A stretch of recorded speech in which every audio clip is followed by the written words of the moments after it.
Panitia khusus atau Pansus DPRD DKI Jakarta mendatangi gedung KPK untuk melaporkan pengadaan lahan rumah sakit sumber waras yang terindikasi merugikan negara. Ya, dalam pembelian lahan itu, Pemprov DKI menggunakan APBD DKI Jakarta sebesar 191 miliar rupiah. Ketua Pansus DPRD DKI Tri Wisaksana mengatakan tidak ada kajian terlebih dahulu dalam pembelian lahan tersebut. Menurut Tri Wisaksana, berdasar audit BPK, Pemprov DKI tidak menjalankan rekomendasi BPK untuk membatalkan transaksi jual beli tanah di sumber waras. Menurutnya, jika proses tersebut tidak dibatalkan, Pemprov seharusnya mengembalikan uang sebesar 191 miliar rupiah kepada negara. Laporan mengenai pembelian lahan untuk pembangunan RS Sumber Waras ini telah 2 kali diterima KPK. Sebelumnya KPK juga telah menerima laporan dugaan korupsi pembelian lahan rumah sakit Sumber Waras yang disampaikan Budgeting Metropolitan Watch.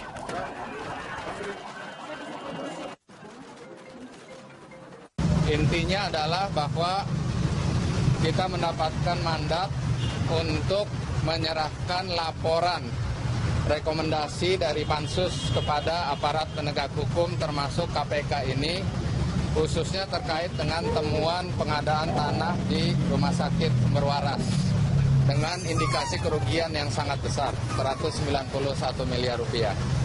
Alhamdulillah tadi sudah diterima pengaduan tersebut dan mereka akan menyikapi dan menindaklanjuti. Pansus DPRD DKI Jakarta melaporkan Gubernur Basuki Cahayapurnama ke Komisi Pemberantasan Korupsi.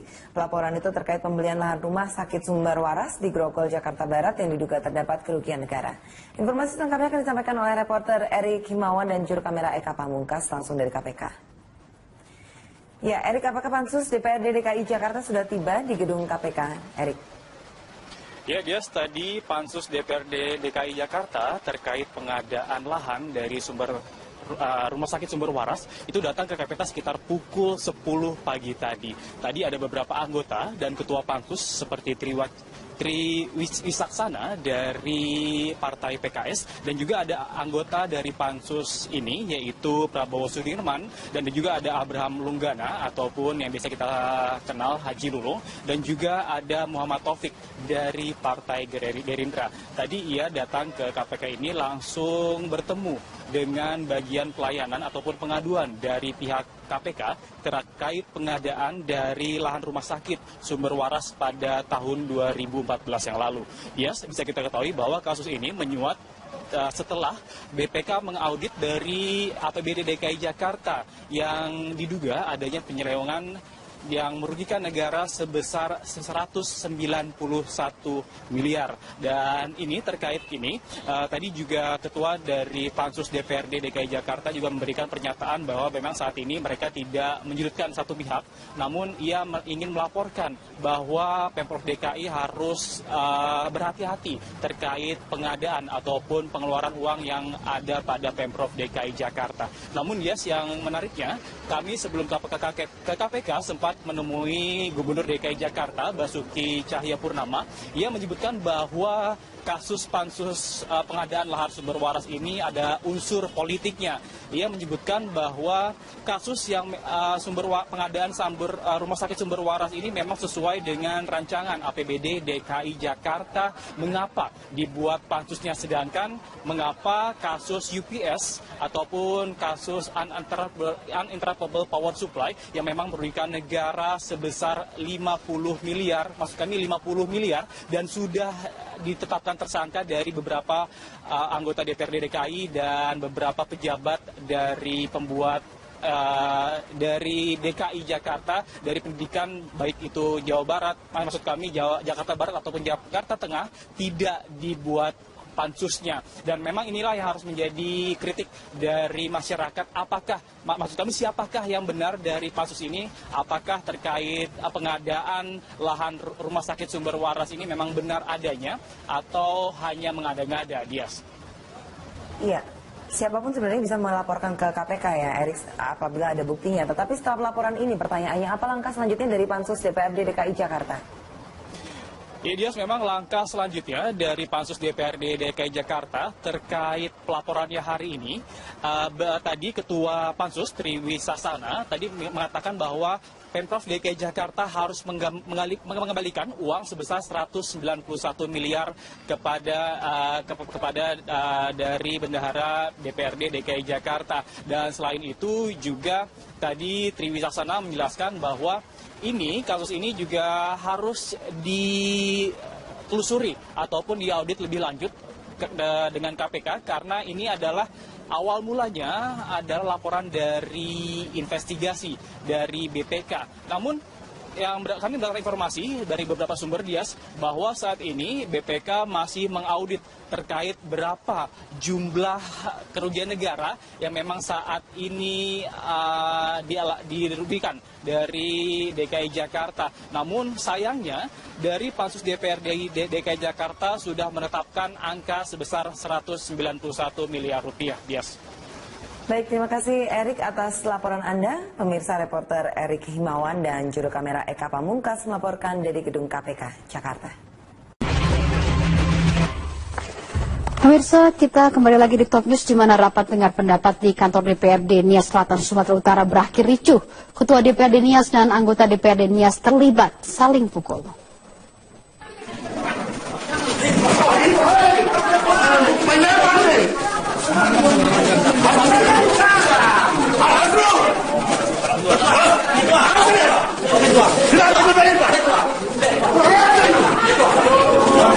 Inilah suasana sidang rapat dengar pendapat yang awalnya berjalan lancar, namun akibat banyaknya interupsi, suasana rapat pun menjadi tegang. Seorang anggota DPRD Nias Selatan, Aris Agustus Daci, melemparkan gelas ke arah meja pimpinan rapat, Sidi Adil Harita, karena tidak memberikan kesempatan untuk interupsi. Ketua DPRD Nias yang kesal langsung berusaha untuk memukul Aris. Beruntung usaha pemukulannya dihalangi oleh anggota DPRD lainnya. Rapat yang dihadiri juga oleh Dinas Pendidikan Kabupaten Nias Selatan, Yayasan Sekolah Tinggi Ilmu Ekonomi Nias Selatan, beserta dengan para mahasiswa membahas tentang pembebasan biaya pendidikan gratis sesuai dengan program pemerintah daerah setempat.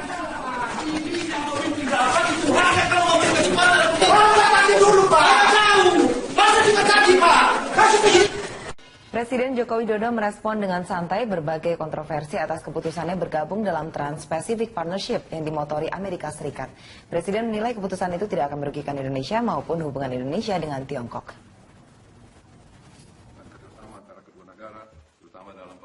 Keputusan Presiden Joko Widodo menerima tawaran Presiden Barack Obama untuk bergabung dalam Fakta Trans-Pacific Partnership disambut dengan riuh rendah di tanah air.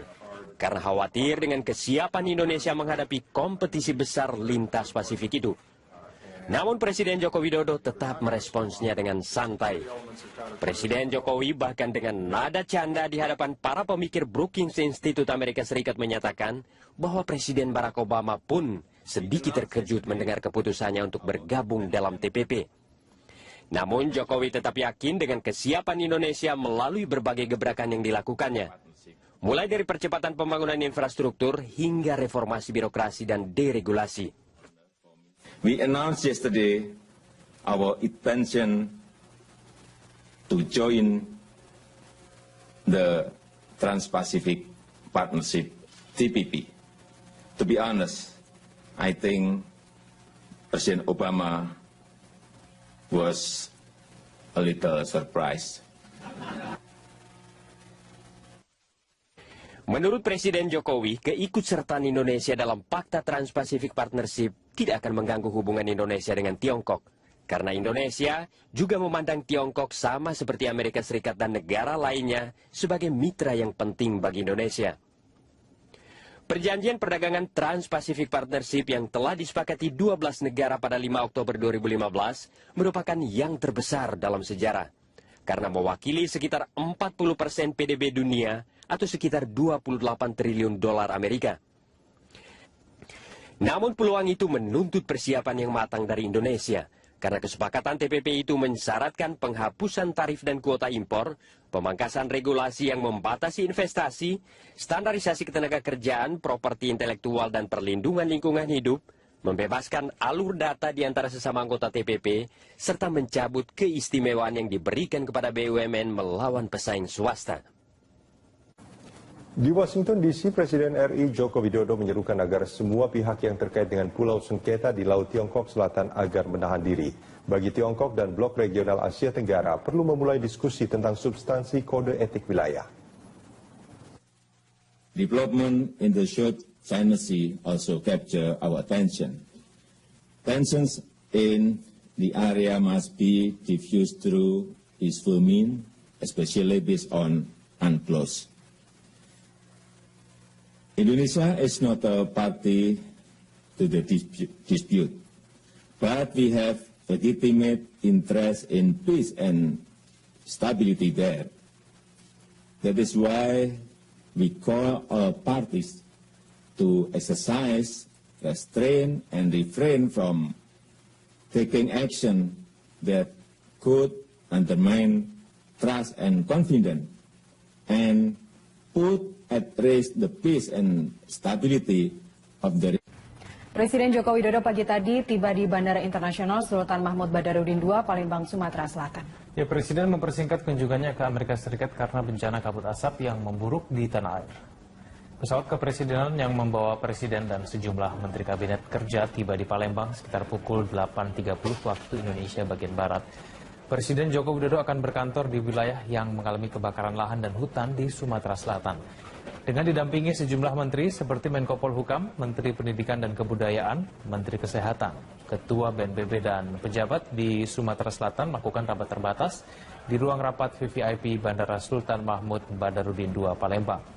Usai melakukan rapat terbatas, Presiden langsung melakukan perjalanan melalui jalur darat menuju Kabupaten Ogan Komering Ilir. Presiden Joko Widodo mengatakan hari ini akan meninjau langsung kebakaran lahan di Kecamatan Air Sugihan.